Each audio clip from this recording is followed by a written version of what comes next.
2026. gads ir lielākas slavas gads. Zem neticama spiediena, gandrīz līdz sabrukumam, tu jūties kā uz pēdējām kājām. Tiklīdz sajūti jebkādas pārmaiņas, tevi atkal satriec. Cīņa un pretestība bija nepielūdzama.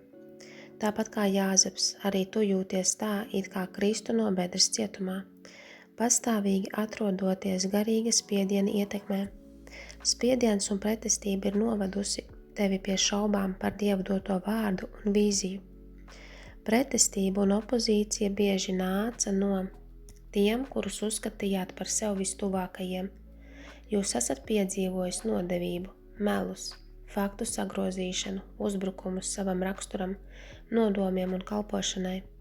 Tas var šķist nepārvarami, bet Dievs katru pārbaudījumu Psalms 106:19. Pirms viņa vārds piepildījās, tā kunga vārds viņu pārbaudīja.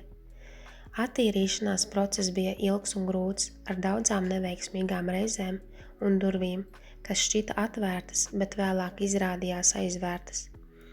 Cerību uz 2028. gadu, bet nekrīt izmisumā. Esmu pārliecināts, ka 2026. gads būs gads, kad tu pieredzēsi vēl lielāku godību un redzēsi Dieva solījumu piepildīšanos. Ticīgajiem tiks dotas autoritātes un vadības apmetņi.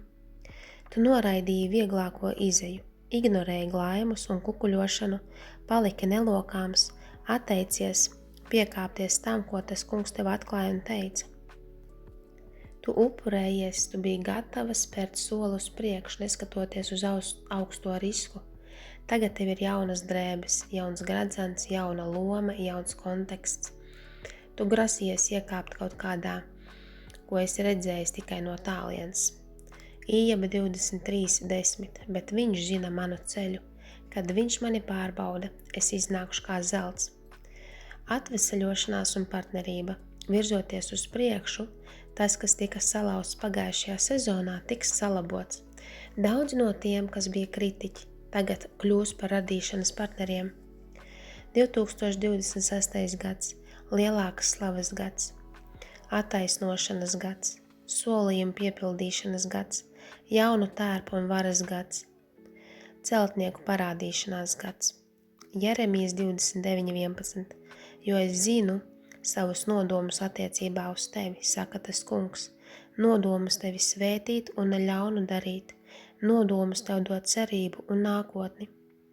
Speriet drosmīgu soli šajā laikā, attīrīšanās ir pabeigta, tavs izrāviens un godība jau ir klāt.